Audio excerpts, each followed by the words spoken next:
Hallelujah, praise Lord. ಕರ್ತನಾಗಿರುವ ಯೇಸು ಕ್ರಿಸ್ತನ ನಾಮದಲ್ಲಿ ನಮ್ಮೆಲ್ಲ ಸಹೋದರ ಸಹೋದರನ ವಂದಿಸ್ತೇವೆ. ನೀವೇನು ನಮ್ಮ ಚಾನಲ್ನ ಮೊದಲನೇ ಬಾರಿಗೆ ವೀಕ್ಷಿಸುತ್ತಿರುವುದಾದರೆ ದಯವಿಟ್ಟು ಸಬ್ಸ್ಕ್ರೈಬ್ ಮಾಡ್ಕೊಳ್ಳಿ, ಲೈಕ್ ಮಾಡಿ, ಶೇರ್ ಮಾಡಿ.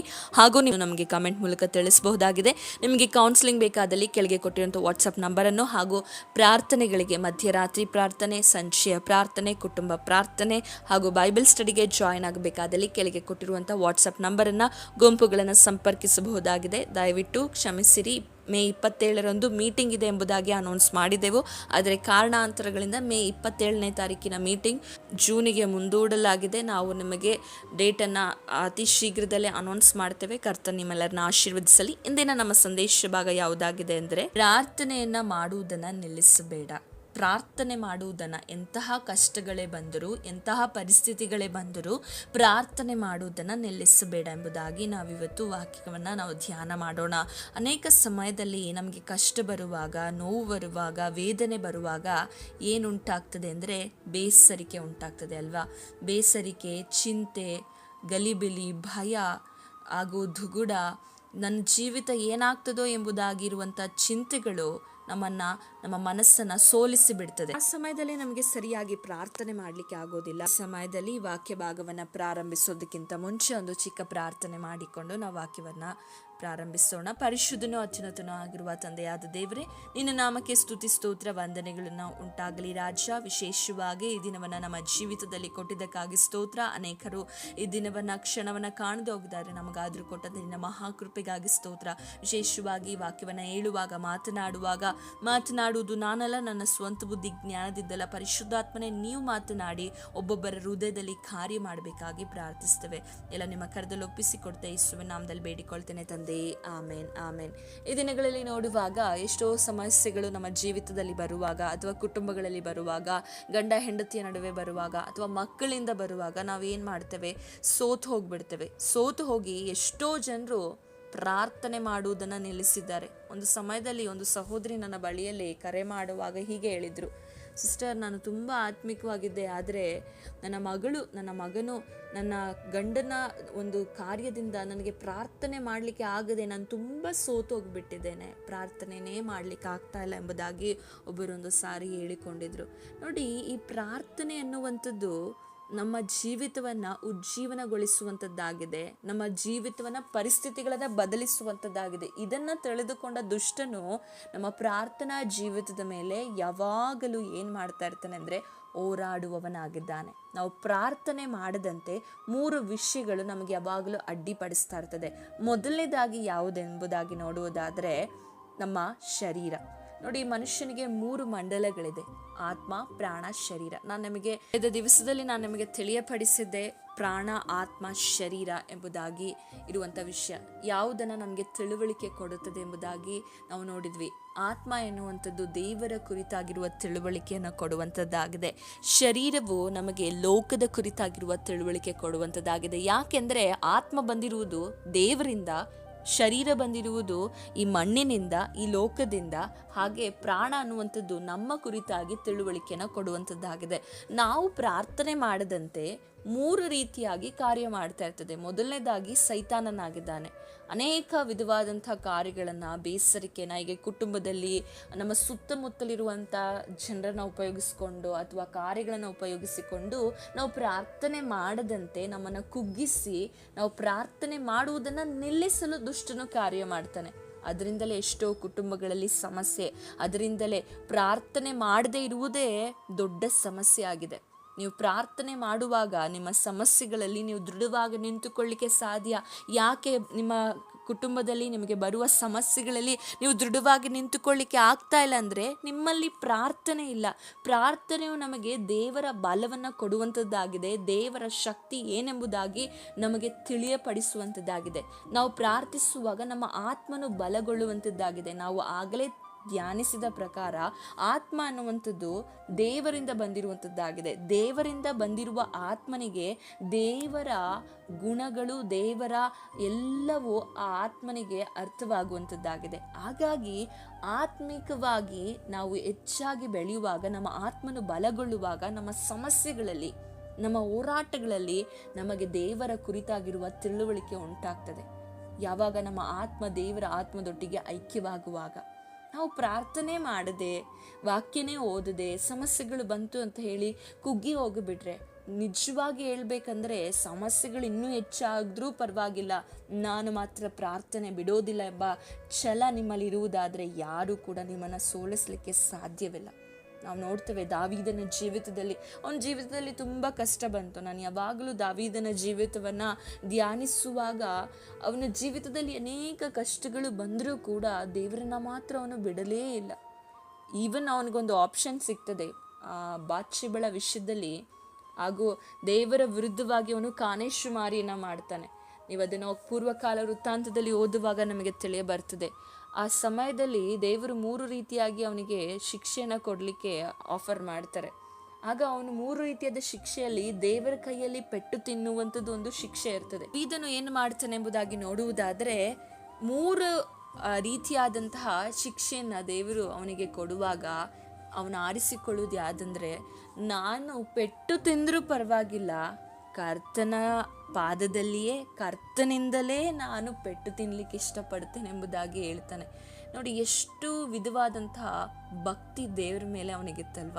ಅವನ ಜೀವಿತವನ್ನು ನೆನೆಸುವಾಗ ದೇವರಿಗೆ ಸುಮ್ಮನೆ ದಾವೀದನ ಕುರಿತಾಗಿ ದೇವರು ಸಾಕ್ಷಿ ಹೇಳಿಲ್ಲ. ನನ್ನ ಮನಸ್ಸಿಗೆ ಒಪ್ಪುವ ಮನುಷ್ಯನು, ನನ್ನ ಇಷ್ಟವನ್ನು, ನನ್ನ ಮನಸ್ಸಿನ ಇಷ್ಟವನ್ನು ಮಾಡುವ ಮನುಷ್ಯನೆಂಬುದಾಗಿ. ನಮಗೆ ಸಮಸ್ಯೆನೇ ಬರಲಿ ಅಥವಾ ವೇದನೆಗಳೇ ಉಂಟಾದರೂ ಕೂಡ ನಾನು ನನ್ನ ದೇವರ ಕೈಯಲ್ಲಿಯೇ ನಾನು ಇರಲಿಕ್ಕೆ ಇಷ್ಟಪಡ್ತೇನೆ ಎಂಬುದಾಗಿ ದಾವೀದನು ತೀರ್ಮಾನ ತೆಗೆದುಕೊಳ್ತಾನೆ. ಇವತ್ತು ನಮ್ಮ ತೀರ್ಮಾನ ಏನಾಗಿರ್ತದೆ? ನಮಗೆ ಸಮಸ್ಯೆಗಳು ಬರುವಾಗ, ಸೋಲುಗಳು ಬರುವಾಗ, ಶೋಧನೆಗಳು ಬರುವಾಗ, ನಾವೇನಾದರೂ ಅದರಲ್ಲಿ ಮುಳುಗಿ ಹೋಗ್ತಾ ಇದ್ದೇವೆ ಎಂಬುದಾಗಿ ನಮಗೆ ಗೊತ್ತಾದರೆ ನಾವು ಬೇರೆ ಮಾರ್ಗಗಳನ್ನು ಹುಡುಕಿಕೊಳ್ಳುತ್ತೇವೆ. ಇಂದು ಎಷ್ಟೋ ಜನರು ಕ್ರೈಸ್ತರಾಗಿದ್ದಾರೆ, ಆದರೂ ಕೂಡ ಎಷ್ಟೋ ಬೇಡವಾದ ಮಾರ್ಗಗಳನ್ನು, ಕಣಿ ಕೇಳುವಂಥದ್ದು, ಹಾಗೆ ಆ ಪೂಜೆಗಳನ್ನು ಮಾಡುವಂಥದ್ದು, ಈ ರೀತಿಯಾದಂತಹ ಕಾರ್ಯಗಳಲ್ಲಿ ಅನೇಕ ಕ್ರೈಸ್ತರು ಕೂಡ ಇದ್ದಾರೆ. ಯಾಕೆಂದರೆ ಸಮಸ್ಯೆಗಳು ಪರಿಹಾರ ಆಗಬೇಕು. ಸಮಸ್ಯೆ ಪರಿಹಾರ ಆಗ್ಲಿಕ್ಕಲ್ಲ ನಾವು ಕ್ರಿಸ್ತನನ್ನ ಅಂಗೀಕರಿಸಿಕೊಂಡಿರುವಂಥದ್ದು. ನೋಡಿ, ದಾವೀದನ ಜೀವಿತದಲ್ಲಿ ಶಿಕ್ಷೆ ಆದರೂ ಪರವಾಗಿಲ್ಲ, ನನ್ನ ದೇವರ ಕೈಯಲ್ಲಿಯೇ ನಾನು ಇರ್ತೇನೆ, ಇಂಥ ಒಂದು ಮನಸ್ಥಿತಿ ನಮ್ಮಲ್ಲಿರಬೇಕು. ನನಗೆ ಉತ್ತರ ಸಿಕ್ಕದೇ ಇರಲಿ, ನನ್ನ ಜೀವಿತದಲ್ಲಿ ನಾನು ಅಂದುಕೊಂಡಿದ್ದು ನೆರವೇರದೆ ಇರಲಿ, ದೇವರ ಚಿತ್ತ ಮಾತ್ರ ನನ್ನ ಜೀವಿತದಲ್ಲಿ ನೆರವೇರಬೇಕು ಎಂಬಂಥ ಛಲ ನನ್ನಲ್ಲಿ, ನಿಮ್ಮಲ್ಲಿ ಇರುವಾಗ ಮಾತ್ರವೇ ನಾವು ದೃಢವಾಗಿ ನಿಂತುಕೊಳ್ಳಲು ಸಾಧ್ಯ. ಅದಕ್ಕೆ ದಾವೀದನ ವಿರುದ್ಧವಾಗಿ ಅನೇಕರು ಬಂದರು, ಅವ್ರು ಯಾರೂ ಉಳಿಲಿಲ್ಲ. ಆದರೆ ದಾವೀದನು ಮಾತ್ರ ಉಳಿದನು. ಅವನ ಸಿಂಹಾಸನ ಶಾಶ್ವತವಾಯಿತು. ದೇವರು ಅವನೊಟ್ಟಿಗೆ ಒಡಂಬಡಿಕೆ ಮಾಡಿಕೊಂಡ್ರು. ಅವನ ಸಿಂಹಾಸನದ ಮೇಲೆ ಇವತ್ತು ಯಾರು ಕೂತಿದ್ದಾರೆ ಗೊತ್ತಾ? ಕರ್ತನಾಗಿರುವ ಯೇಸು ಕ್ರಿಸ್ತನು. ಅವನ ಸಿಂಹಾಸನ ಶಾಶ್ವತವಾಗಿದೆ. ಕಾರಣ ಏನಂದರೆ, ಅವನು ಶಿಕ್ಷೆನೇ ಬರಲಿ, ಅವನು ದುಃಖನೇ ಬರಲಿ, ಸಂತೋಷನೇ ಬರಲಿ, ತನ್ನ ಜೀವಿತದಲ್ಲಿ ಏನೇ ಆಗಲಿ, ದೇವರನ್ನ ಮಾತ್ರ ಆಶ್ರಯಿಸಿಕೊಂಡಿದ್ದಂಥ ವ್ಯಕ್ತಿ ದಾವೀದನಾಗಿದ್ದನು. ಲೂಕನು ಬರೆದ ಸುವಾರ್ತೆ 18ನೇ ಅಧ್ಯಾಯದಲ್ಲಿ ಬೇಸರಗೊಳ್ಳದೆ ಪ್ರಾರ್ಥನೆ ಮಾಡಲಿಕ್ಕೆ ದೇವರಲ್ಲಿ ಒಂದು ಸಾಮ್ಯ ರೂಪವಾಗಿ ತಿಳಿಯಪಡಿಸಿದ್ದಾರೆ. ನಾವು ಬೇಸರಗೊಳ್ಳದೆ ಪ್ರಾರ್ಥನೆ ಮಾಡಬೇಕು. ಹೌದು, ನಾವು ಈ ಲೋಕದಲ್ಲಿರುವಾಗ ನಮ್ಮನ್ನು ಕುಗ್ಗಿಸುವಂಥ ಅನೇಕ ಕಾರ್ಯಗಳು ದುಷ್ಟನು ತರ್ತಾನೆ. ನಾವು ಆಗಲೇ ಹೇಳಿದ ರೀತಿಯಲ್ಲಿ 3 ವಿಧವಾಗಿ ಪ್ರಾರ್ಥನೆಗೆ ಅಡ್ಡಿಯಾಗಿದೆ. ಮೊದಲನೇದಾಗಿ ಸೈತಾನನಾಗಿದ್ದಾನೆ. ನಮ್ಮ ಸುತ್ತಲಿರೋರನ್ನ ಉಪಯೋಗಿಸಿಕೊಂಡು ಅಥವಾ ಸಮಸ್ಯೆಗಳನ್ನು ಉಪಯೋಗಿಸಿಕೊಂಡು ನಮ್ಮನ್ನು ಕುಗ್ಗಿಸಿ ಬಿಡ್ತಾನೆ. ಕುಗ್ಗಿಸಿ ನಾವು ಪ್ರಾರ್ಥನೆ ಮಾಡದಂತೆ ನಮ್ಮ ಜೀವಿತವನ್ನು ತಡೆಯುವ ಆತನಾಗಿದ್ದಾನೆ. ಹಾಗೆ ಮತ್ತೆ ನಾವು ನೋಡುವುದಾದರೆ, ಎರಡನೇದಾಗಿ ನೋಡುವುದಾದರೆ ನಮ್ಮ ಶರೀರ. ಇದನ್ನು ನಾನು ಕೂಡ ಎಷ್ಟೋ ಸಮಯದಲ್ಲಿ, ನೀವುಗಳು ಕೂಡ ಎಷ್ಟೋ ಸಮಯದಲ್ಲಿ ಎಕ್ಸ್ಪೀರಿಯನ್ಸ್ ಮಾಡಿರ್ತೀರ. ಪ್ರಾರ್ಥನೆ ಮಾಡಲಿಕ್ಕೆ ನಿಮ್ಮ ಮನಸ್ಸು, ನಿಮ್ಮ ಆತ್ಮ ಸಿದ್ಧವಿರ್ತದೆ, ಆದರೆ ಶರೀರ ಹೇಳ್ತದೆ ನೀನು ತುಂಬ ಟಯರ್ಡ್ ಆಗಿದೆಯಾ, ಇವತ್ತು ನೀನು ರೆಸ್ಟ್ ತಗೊಳ್ಬೇಕು, ನಿನ್ನ ಶರೀರಕ್ಕೆ ರೆಸ್ಟ್ ಅನ್ನುವಂಥದ್ದು ಇಂಪಾರ್ಟೆಂಟ್ ಎಂಬುದಾಗಿ ಹೇಳಿ ನಮ್ಮ ಪ್ರಾರ್ಥನೆಯನ್ನು ತಡೆಯುವಂಥದ್ದಾಗಿದೆ. ಆದ ಕಾರಣ ನಾವುಗಳು ಅವುಗಳನ್ನು ಲೆಕ್ಕಿಸದೆ ಕರ್ತನ ಸಮ್ಮುಖದಲ್ಲಿ ಎಚ್ಚರವಾಗಿದ್ದು ಪ್ರಾರ್ಥನೆಯನ್ನು ಮಾಡುವವರಾಗಬೇಕು. ಎಷ್ಟೋ ಸಮಯದಲ್ಲಿ ನಾವು ತೃಪ್ತಿ ಹೊಂದಿಕೊಂಡ್ಬಿಡ್ತೇವೆ. ಆ ತೃಪ್ತಿಯನ್ನು ನಾವು ಪ್ರಾರ್ಥನೆಯಲ್ಲಿ, ವಾಕ್ಯದಲ್ಲಿ ಹೊಂದದೆ ಕರ್ತನ ಸಮ್ಮುಖದಲ್ಲಿ ಹೊಂದಿಕೊಳ್ಳೋಣ. ಹೆಚ್ಚು ಇನ್ನೂ ಪ್ರಾರ್ಥನೆ ಮಾಡೋಣ, ಹೆಚ್ಚು ಇನ್ನೂ ವಾಕ್ಯಗಳನ್ನು ಧ್ಯಾನಿಸೋಣ. ಯಾಕೆಂದರೆ ಕರ್ತನ ಸಮ್ಮುಖ ಮಾತ್ರವೇ ನಮಗೆ ಪರಿಪೂರ್ಣವಾದ ಸಂತೋಷ ಉಂಟಾಗುವಂಥದ್ದಾಗಿದೆ. ನಿಮ್ಮ ಚಿಂತೆಯಲ್ಲಿದ್ದೀರಾ, ವೇದನೆಯಲ್ಲಿದ್ದೀರಾ, ನೋವಿನಲ್ಲಿದ್ದೀರಾ, ಯಾವ ಪ್ರಯಾಸದಲ್ಲಿದ್ದೀರಾ, ಯಾವುದಾದ್ರೂ ನೋವು ನಿಮ್ಮನ್ನು ಈ ದಿನದಲ್ಲಿ ಹಿಡಿದಿಟ್ಟಿರುವುದಾದರೆ ದೇವ ಸಹೋದರ ಸಹೋದರಿಯರೇ, ದೇವ ವಾಕ್ಯವು ಹೇಳ್ತಾ ಇದೆ, ಕಷ್ಟದ ದಿನಗಳನ್ನು ನೋಡಿ ನೀನು ಕುಗ್ಗಬೇಡ, ಅವು ನಿನ್ನನ್ನು ಎಂದಿಗೂ ಕೂಡ ನಾಶಪಡಿಸುವುದಿಲ್ಲ. ನಾವೊಂದು ವಚನವನ್ನು ಓದಿಕೊಳ್ಳೋಣ. ರೋಮಾಪುರದವರಿಗೆ ಬರೆದ ಪತ್ರಿಕೆ 12ನೇ ಅಧ್ಯಾಯ 12ನೇ ವಚನ.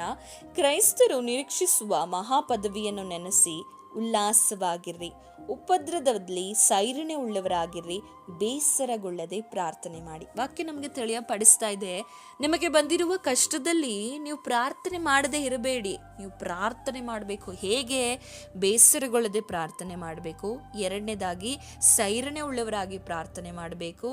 ಮತ್ತು ಮೂರನೇದಾಗಿ, ನಾವು ಬೇರೊಬ್ಬರ ರೀತಿಯಲ್ಲ, ನಮಗೊಂದು ಪದವಿ ಇದೆ, ನಮಗೊಂದು ನಿರೀಕ್ಷೆ ಇದೆ.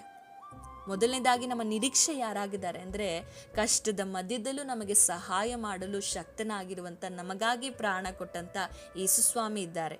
ಆ ಯೇಸುಸ್ವಾಮಿಯನ್ನು ನಿರೀಕ್ಷಿಸುವಾಗ, ಯೇಸುಸ್ವಾಮಿನ ನಂಬಿರುವಂಥ ನಮಗೊಂದು ಮಹಾಪದವಿ ಇದೆ, ಅದು ಪರಲೋಕವಾಗಿದೆ.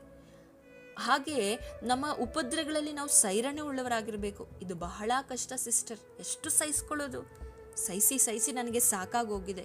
ಈ ಮನುಷ್ಯನು ಬದಲಾಗ್ತಾ ಇಲ್ಲ, ಈ ಮಕ್ಕಳು ಬದಲಾಗ್ತಾ ಇಲ್ಲ, ನನ್ನ ಹೆಂಡತಿ ಬದಲಾಗ್ತಾ ಇಲ್ಲ, ಏನು ಮಾಡುವುದು ಎಂಬುದಾಗಿ ನನಗೆ ಕಾಣದೆ ನಾನು ತುಂಬ ಬೇಸರಿಕೆಯಲ್ಲಿ ಹಾದು ಹೋಗ್ತಾ ಇದ್ದೇನೆ, ನಾನು ಕುಗ್ಗಿ ಹೋಗ್ಬಿಟ್ಟಿದ್ದೇನೆ, ನನಗೆ ಜೀವಿತವೇ ಸಾಕಾಗಿ ಹೋಗಿದೆ ಎಂಬುದಾಗಿ ನೀವು ಹೇಳಬಹುದು. ಆದರೆ ದೇವರ ವಾಕ್ಯ ಹೇಳ್ತಾ ಇದೆ, ನೀವು ಕುಗ್ಗಿ ಹೋಗಬೇಡಿ, ನೀವು ಬೇಸರಗೊಳ್ಳದೆ ಪ್ರಾರ್ಥನೆ ಮಾಡಿರಿ.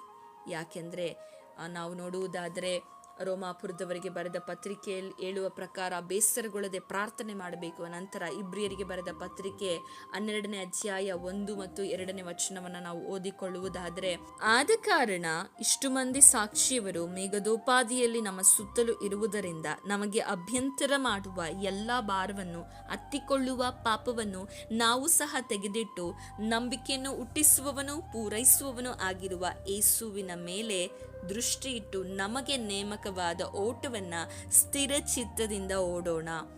ಯಾಕೆಂದರೆ ನೋಡಿ, ಮುಂದಿನ ವಚನ ನಮಗೆ ತಿಳಿಯಪಡಿಸುವುದನ್ನು ನೀವು ಗಮನವಿಟ್ಟು ನೀವು ಅದನ್ನು ಓದಬೇಕು, ಅಳವಡಿಸಿಕೊಳ್ಳಬೇಕು, ನೆನಪಿನಲ್ಲಿಟ್ಟುಕೊಳ್ಳಬೇಕು. ಆತನು ತನ್ನ ಮುಂದೆ ಅವಮಾನವನ್ನು ಅಲಕ್ಷ್ಯ ಮಾಡಿ ಶಿಲುಬೆಯ ಮರಣವನ್ನು ಸಹಿಸಿಕೊಂಡು ದೇವರ ಸಿಂಹಾಸನದ ಬಲಗಡೆಯಲ್ಲಿ ಆಸನರೂಢನಾಗಿದ್ದಾನೆ. ಮತ್ತೆ ನಮಗೆ ಈಗ ವಾಕ್ಯ ಹೇಳ್ತಾ ಇದೆ, ನೀವು ಮನಗುಂದಿದವರಾಗಿ ಬೇಸರಗೊಳ್ಳದೆ ಆತನನ್ನ ಆಲೋಚಿಸಿರಿ. ಆತನು ಪಾಪಿಗಳಿಂದ ಎಷ್ಟೋ ವಿರೋಧವನ್ನ ಸಹಿಸಿಕೊಂಡನು ಎಂಬುದಾಗಿ ವಾಕ್ಯ ಹೇಳುವಂಥದ್ದಾಗಿದೆ. ನೋಡಿ, ಇಷ್ಟು ಮಂದಿ ಅಂದರೆ ಯಾರು? ಆದ ಕಾರಣ ಇಷ್ಟು ಮಂದಿ ಸಾಕ್ಷಿಯವರು ಯಾರ ಬಗ್ಗೆ ಹೇಳ್ತಾ ಇದೆ? 11ನೇ ಅಧ್ಯಾಯದಲ್ಲಿ ಇಬ್ರಿಯರಿಗೆ ಬರೆದ ಪತ್ರಿಕೆ 11ನೇ ಅಧ್ಯಾಯದಲ್ಲಿ ಇರುವಂತಹ ಸಾಕ್ಷಿಗಳನ್ನು ನಾವು ನೋಡಿದ್ವಿ. ಅಂದರೆ ನಂಬಿಕೆಯ ವೀರರ ಪಟ್ಟಿಯನ್ನು ನೋಡಿದ್ವಿ. ಆದ ಕಾರಣ ಇಷ್ಟು ಮಂದಿ ಸಾಕ್ಷಿಯವರು ಹೇಗಿದ್ದಾರೆ? ಮೇಘದೋಪಾದಿಯಲ್ಲಿ ನಮ್ಮ ಸುತ್ತಲಿದ್ದಾರೆ. ಹಾಗಿರುವಾಗ ಅವರು ಕರ್ತನಲ್ಲಿ ನಂಬಿಕೆ ಉಳ್ಳವರಾಗಿ ನಡೆದಂತಹ ಅವರು ನಮಗೆ ಸಾಕ್ಷಿಯಾಗಿದ್ದಾರೆ. ಅವರೇ ಆ ರೀತಿಯಾಗಿ ನಡೆಯುವಾಗ, ಅವರು ನಂಬಿಕೆ ಇಟ್ಟುಕೊಂಡಾಗ ದೇವರು ಅವರ ಜೀವಿತದಲ್ಲಿ ಕಾರ್ಯ ಮಾಡಿದ ಅದೇ ದೇವರು ಇಂದು ಕೂಡ ಇರುವಂತವನಾಗಿದ್ದಾನೆ. ಅದೇ ದೇವರನ್ನ ನಾವು ಇವತ್ತು ಕೇಳಿಕೊಳ್ಳುವುದಾದರೆ, ಅದೇ ರೀತಿ ನಾವು ನಂಬಿಕೆ ಇಡುವುದಾದರೆ, ನಾವು ಕೂಡ ನಮ್ಮ ಜೀವಿತದಲ್ಲಿ ದೇವರಿಂದ ಎಲ್ಲವನ್ನ ಪಡೆದುಕೊಳ್ಳಿಕ್ಕೆ ಸಾಧ್ಯವಾಗುವಂಥದ್ದಾಗಿದೆ. ಮತ್ತೆ ವಾಕ್ಯ ಹೇಳ್ತಾ ಇದೆ, ಇದು ನಮ್ಮ ಸುತ್ತಲಿರುವುದರಿಂದ ನಮಗೆ ಏನೆಲ್ಲ ಅಭ್ಯಂತರ ಮಾಡ್ತಾ ಇದೆ, ನಮ್ಮನ್ನ ಆತ್ಮಿಕ ಜೀವಿತದಲ್ಲಿ ಯಾವುದು ಕುಗ್ಗಿಸ್ತಾ ಇದೆ, ನಮ್ಮನ್ನ ಯಾವುದು ದೇವರಿಂದ ದೂರ ಮಾಡ್ತಾ ಇದೆ, ನಮ್ಮ ಪ್ರಾರ್ಥನಾ ಜೀವಿತದಿಂದ ಯಾವುದು ತಡೀತಾ ಇದೆ, ಅದೆಲ್ಲವನ್ನ ನಾವು, ನಮಗೆ ಏನು ಅಭ್ಯಂತರ ಮಾಡ್ತಾ ಇದೆ ಅದನ್ನು ನಾವೇನು ಮಾಡಬೇಕು? ನಮಗೆ ಹತ್ತಿಕೊಳ್ಳುವಂಥ ಭಾರವನ್ನು, ಪಾಪವನ್ನು ನಾವೇನು ಮಾಡಬೇಕು? ತೆಗೆದಿಡಬೇಕು. ಯಾಕೆಂದರೆ ನಂಬಿಕೆಯನ್ನು ಹುಟ್ಟಿಸುವವನು ಪೂರೈಸುವವನಾಗಿರುವಂಥ ಯೇಸುವಿನ ಮೇಲೆ ನಮ್ಮ ದೃಷ್ಟಿ ಇಡಬೇಕು. ಇಂದು ನಿಮ್ಮ ದೃಷ್ಟಿ ಯಾರ ಮೇಲೆ ಇದೆ? ನಿಮ್ಮ ಕುಟುಂಬದಲ್ಲಿರುವಂಥವರು, ನೀವು ಯಾರ ಮೇಲೆ ದೃಷ್ಟಿಯನ್ನು ಇಟ್ಟುಕೊಂಡಿದ್ದೀರಾ? ಹಣದ ಮೇಲೆ ದೃಷ್ಟಿಯನ್ನು ಇಟ್ಟುಕೊಂಡಿದ್ದೀರಾ ಅಥವಾ ಜನಬಲಗಳ ಮೇಲೆನಾ? ಆದರೆ ನಿಮ್ಮ ದೃಷ್ಟಿ ಯೇಸುವಿನ ಮೇಲೆ ಇಡುವುದಾದರೆ ನೇಮಕವಾದ ಓಟವನ್ನು ನೀವು ಸ್ಥಿರಚಿತ್ತದಿಂದ ಓಡಬೇಕು. ಯೇಸುವಿನ ಮೇಲೆ ದೃಷ್ಟಿ ಇಟ್ಟು ನಮಗೇನು ದೇವರು ಕೊಟ್ಟಿದ್ದಾರೋ ಅದನ್ನು ನಾವು ಸರಿಯಾಗಿ ಮಾಡಬೇಕು. ಯಾಕೆಂದರೆ ನಾವು ಈ ಲೋಕದಲ್ಲಿ ನಮಗೆ ಕಷ್ಟ ಬರುವಾಗ, ನಮಗೆ ನೋವು ಬರುವಾಗ ನಾವು ಅನೇಕ ಸಮಯದಲ್ಲಿ ಏನು ಮಾಡ್ತೇವೆ ನೋಡು, ಅವರು ಎಷ್ಟು ಅನ್ಯಾಯ ಮಾಡ್ತಾರೆ, ಪಾಪ ಮಾಡ್ತಾರೆ, ಅವರು ಚೆನ್ನಾಗೇ ಇದ್ದಾರೆ, ನನಗೆ ಯಾಕೆ ಈ ಕಷ್ಟ ಎಂಬುದಾಗಿ ನಾವು ನಮ್ಮನ್ನು ಇನ್ನೊಬ್ಬರೊಟ್ಟಿಗೆ ಹೋಲಿಸಿಕೊಳ್ಳುವುದಲ್ಲ, ನಮ್ಮನ್ನು ಯೇಸು ಕ್ರಿಸ್ತನ ಒಟ್ಟಿಗೆ ನಾವು ಹೋಲಿಸಿಕೊಳ್ಳಬೇಕು. ಯೇಸುವಿನ ಮೇಲೆ ದೃಷ್ಟಿಯನ್ನು ಇಡಬೇಕು. ಯೇಸು ಕ್ರಿಸ್ತನ ಮೇಲೆ ದೃಷ್ಟಿ ಇಡಬೇಕು. ಯೇಸು ಕ್ರಿಸ್ತನ ಮೇಲೆ ದೃಷ್ಟಿ ಇಡುವಾಗ ನಾವು ನೇಮಕವಾದ ಓಟವನ್ನು ಸ್ಥಿರ ಚಿತ್ತದಿಂದ ಓಡಲಿಕ್ಕೆ ಸಾಧ್ಯ ಆಗ್ತದೆ. ಮನುಷ್ಯರನ್ನ ನಾವು ಕಂಪೇರ್ ಮಾಡ್ಕೊಳ್ಬಾರ್ದು. ನೋಡು, ಅವ್ರು ಎಷ್ಟು ಪಾಪ ಮಾಡ್ತಾರೆ, ಆದರೆ ಅವ್ರು ಚೆನ್ನಾಗೇ ಇದ್ದಾರೆ. ನಾನು ಪ್ರಾರ್ಥನೆ ಮಾಡಿ ಮಾಡಿ ಏನಾಗಿದೆ ನನ್ನ ಜೀವಿತ, ನಾನು ಪರಿಶುದ್ಧತ್ವದಲ್ಲಿ ನಡೆದು ಏನಾಗಿದೆ ನನ್ನ ಜೀವಿತ ಎಂಬುದಾಗಿ ಸೋತ್ ಹೋಗಬೇಡಿ. ಅದೇ ಕೆಳಗಿನ ವಾಕ್ಯ ಹೇಳ್ತಾ ಇದೆ. ನೇಮಕವಾದಂತಹ ಓಟವನ್ನು ಸ್ಥಿರ ಚಿತ್ತದಿಂದ ಓಡಿ. ಯಾಕೆಂದರೆ ಆತನು ಯಾರು, ಯೇಸು ಕ್ರಿಸ್ತನು ತನ್ನ ಮುಂದೆ ಇಟ್ಟಿದ್ದಂಥ ಸಂತೋಷಕ್ಕೋಸ್ಕರ ಅವಮಾನವನ್ನು ಅಲಕ್ಷ್ಯ ಮಾಡಿದನು. ನಾವು ಈಗೇನು ಮಾಡಬೇಕು, ನಮಗೆ ಬರುವ ಅವಮಾನವನ್ನು, ನಿಂದನೆಯನ್ನು, ಅಪಮಾನವನ್ನು, ಸೋಲನ್ನು, ಕಷ್ಟಗಳನ್ನು ಎಲ್ಲ ಅಲಕ್ಷ್ಯ ಮಾಡಬೇಕು. ಯೇಸು ಸ್ವಾಮಿ ಅಲಕ್ಷ್ಯ ಮಾಡಿ ಶಿಲುಬೆಯ ಮರಣವನ್ನು ಆತನು ಸಹಿಸಿಕೊಂಡನು. ಅದು ಸಹಿಸಿಕೊಂಡಿದ್ದಕ್ಕೆ ಇವತ್ತು ಆತನ ಮಕ್ಕಳಾಗಿ ನಾನು ನೀವು ಮಾರ್ಪಟ್ಟಿರುವಂಥದ್ದು. ಆತನು ನಮ್ಮೆಲ್ಲರನ್ನ ರಕ್ತ ಕೊಟ್ಟು ನಮ್ಮನ್ನು ಸಂಪಾದಿಸಿಕೊಂಡಿದ್ದಾನೆ. ನಾವು ನಮ್ಮ ಸ್ವಂತ ಸೊತ್ತಲ್ಲ. ಆತನು ನಮ್ಮನ್ನು ಕ್ರಯ ಕೊಟ್ಟು ತನ್ನ ರಕ್ತವನ್ನು, ಆ ಶಿಲುಬೆಯ ಮರಣವನ್ನು ಅನುಭವಿಸಿ ನಮ್ಮನ್ನು ಕೊಂಡುಕೊಂಡಿದ್ದಾನೆ. ಹಾಗೆ ಅಷ್ಟು ಮಾತ್ರ ಅಲ್ಲ, ನಮಗಾಗಿ ಸತ್ತು ಹೂಣಲ್ಪಟ್ಟು ಈಗ ದೇವರ ಸಿಂಹಾಸನದ ಬಲಗಡೆಯಲ್ಲಿ ಆಸೀನನಾಗಿದ್ದಾನೆ. ಆಸನ ರೂಢನಾಗಿ ದೇವರಿದ್ದಾನೆ. ಹಾಗಾಗಿ ದೇವರ ವಾಕ್ಯ ನಮಗೆ ತಿಳಿಯಪಡಿಸ್ತಾ ಇದೆ, ಆತನನ್ನು ಅನುಸರಿಸುವಂಥ ನೀವು, ಆತನನ್ನು ನಂಬಿರುವ ನೀವು, ಆತನ ಮೇಲೆ ದೃಷ್ಟಿ ಇಟ್ಟು ಆತನು ನಿಮಗಾಗಿ ಏನೆಲ್ಲ ಮಾಡಿದ್ದಾನೆ ಅದಕ್ಕೆ ಕೃತಜ್ಞತೆಯನ್ನು ಸಲ್ಲಿಸಿ ಬೇಸರದಿಂದ ಪ್ರಾರ್ಥನೆಯನ್ನು ಮಾಡಿ ಆತನ ಮೇಲೆ ದೃಷ್ಟಿ ಇಡುವಾಗ, ಆತನ ಮೇಲೆ ದೃಷ್ಟಿಯನ್ನು ಇಟ್ಟು ನಿಮಗೆ ನೇಮಿಸಲ್ಪಟ್ಟಂಥ ಓಟವನ್ನು ಸರಿಯಾಗಿ ಸ್ಥಿರ ಚಿತ್ತದಿಂದ, ಅಂದರೆ ಚಂಚಲತ್ವದಿಂದ ಅಲ್ಲ, ಒಂದೇ ಮನಸ್ಸಿನಿಂದ ನಂಬಿಕೆ ಉಳ್ಳವರಾಗಿ ನೀವು ಓಡಬೇಕು. ಯಾಕೆಂದರೆ ಆತನನ್ನು ನೀವು ನೆನೆಸಿ ನೋಡಬೇಕು. ನಿಮಗೆ ಸಮಸ್ಯೆ ಬರುವಾಗ ಅಕ್ಕಪಕ್ಕದವ್ರನ್ನ ನೋಡೋದಲ್ಲ, ಪಾಪಿಗಳನ್ನು ನೋಡಿಕೊಂಡು ಹೋಲಿಸಿಕೊಳ್ಳೋದಲ್ಲ, ಕ್ರಿಸ್ತನನ್ನು ನೋಡಿರಿ. ಅದಕ್ಕೆ ದೇವರ ವಾಕ್ಯ ಕೆಳಗೆ ಹೇಳ್ತಾ ಇದೆ 3ನೇ ವಚನದಲ್ಲಿ, ನೀವು ಮನಗುಂದಿದವರಾಗಿ ಬೇಸರಗೊಳ್ಳದಂತೆ ಯಾರನ್ನ ಆಲೋಚಿಸಬೇಕು? ಅಕ್ಕಪಕ್ಕದ ಮನೆಯವ್ರನ್ನಲ್ಲ, ನಿಮ್ಮ ನೆಂಟರನ್ನೆಷ್ಟರನ್ನಲ್ಲ. ಅನೇಕರು ಹೇಳ್ತಾರೆ, ನಮ್ಮ ನೆಂಟರು ತುಂಬ ದೊಡ್ಡವರಿದ್ದಾರೆ, ನಮ್ಮ ಬಂಧು ಬಳಗದವರೆಲ್ಲ ತುಂಬ ಶ್ರೀಮಂತರಿದ್ದಾರೆ. ಯಾಕೆಂದರೆ ಯಾವ ವ್ಯಕ್ತಿಯನ್ನು ನಾವು ಕಂಪೇರ್ ಮಾಡಿಕೊಳ್ಳಿಕ್ಕೆ ಪ್ರಾರಂಭಿಸ್ತೇವೋ ನಮ್ಮ ಜೀವಿತದಲ್ಲಿ ಸಂತೋಷ ಹೊರಟು ಹೋಗ್ತದೆ. ಇದನ್ನು ನೆನಪಿನಲ್ಲಿ ಇಟ್ಟುಕೊಳ್ಳಿ. ನಾವು ಬೇಸರಗೊಳ್ಳದಂತೆ, ಅದಕ್ಕೆ ವಾಕ್ಯ ಹೇಳ್ತಾ ಇದೆ, ನೀವು ಮನಗುಂದಿದವರಾಗಬಾರ್ದು, ನೀವು ಪ್ರಾರ್ಥನೆಯಲ್ಲಿ ಸೋಲಬಾರ್ದು, ನಿಮ್ಮ ಪ್ರಾರ್ಥನೆಗಳು ನಿಲ್ಲಬಾರ್ದಂದ್ರೆ ನೀವು ಬೇಸರಗೊಳ್ಳದಂತೆ ಯಾರನ್ನು ಆಲೋಚಿಸಬೇಕು?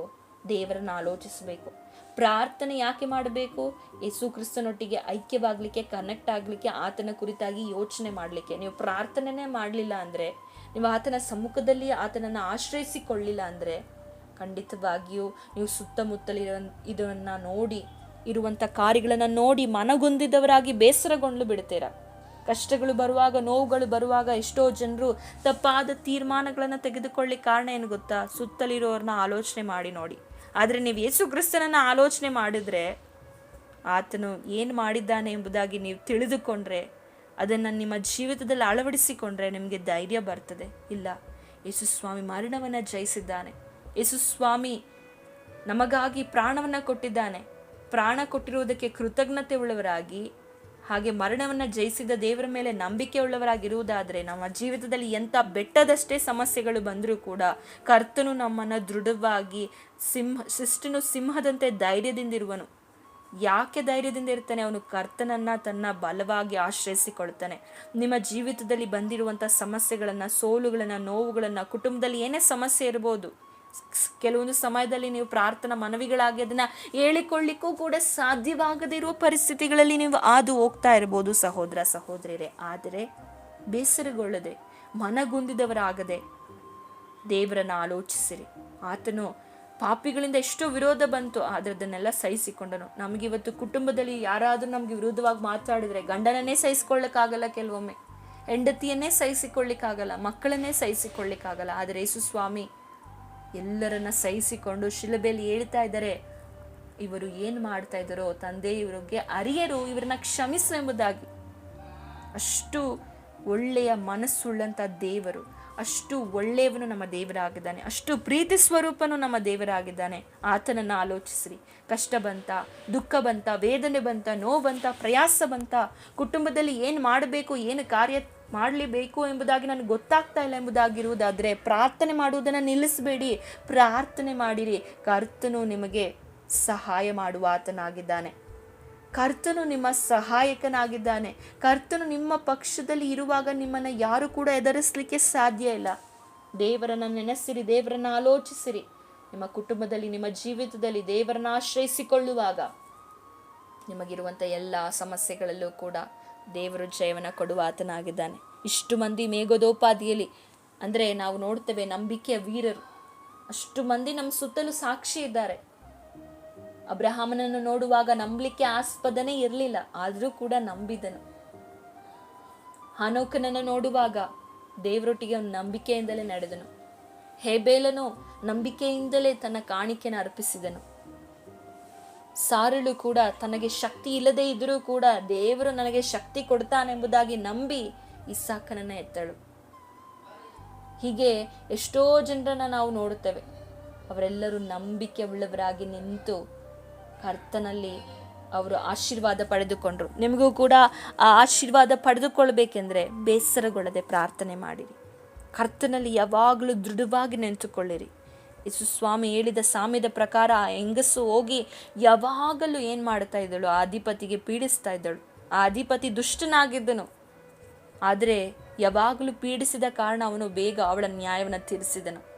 ಕೆಟ್ಟದವನಾದ ಅವನೇ ಆಕೆಗೆ ಉತ್ತರ ಕೊಡುವಾಗ, ಒಳ್ಳೆಯವನಾಗಿ ನಮಗಾಗಿ ಪ್ರಾಣ ಕೊಟ್ಟ ದೇವರು ನಾವು ಪ್ರಾರ್ಥಿಸುವಾಗ ಆತನ ಕಿವಿಗಳನ್ನು ಮುಚ್ಚಿಕೊಳ್ತಾರ? ಖಂಡಿತ ಮುಚ್ಚಿಕೊಳ್ಳೋದಿಲ್ಲ. ಯಾವಾಗ ಮುಚ್ಚಿಕೊಳ್ತಾರೆ ಅಂದರೆ, ಇಬ್ರಿಯರಿಗೆ ಬರೆದ ಪತ್ರಿಕೆ 12ನೇ ಅಧ್ಯಾಯದಲ್ಲಿ ನಾವು ಓದಿದ ಪ್ರಕಾರ ನಮಗೆ ಅಭ್ಯಂತರ ಮಾಡುವ, ನಮಗೆ ಹತ್ತಿಕೊಳ್ಳುವಂಥ ಎಲ್ಲ ಭಾರಗಳು, ಪಾಪಗಳನ್ನು ನಾವು ತೆಗೆದಿಟ್ಟು ಪ್ರಾರ್ಥನೆ ಮಾಡಬೇಕು, ತೆಗೆದಿಟ್ಟು ನಂಬಿಕೆಯುಳ್ಳರಾಗಿರಬೇಕು. ನಾವು 2 ದೋಣಿಗಳಲ್ಲಿ ನಾನಿಲ್ಲ, ನನ್ನ ಪಾಪದಲ್ಲೂ ಜೀವಿಸ್ತೇನೆ, ನನಗೆ ಉತ್ತರನೂ ಬೇಕು, ನಾನು ನಂಬಿಕೆಯಲ್ಲೂ ನಡೀತೇನೆ ಅಂದರೆ ಖಂಡಿತ ಸಾಧ್ಯ ಇಲ್ಲ.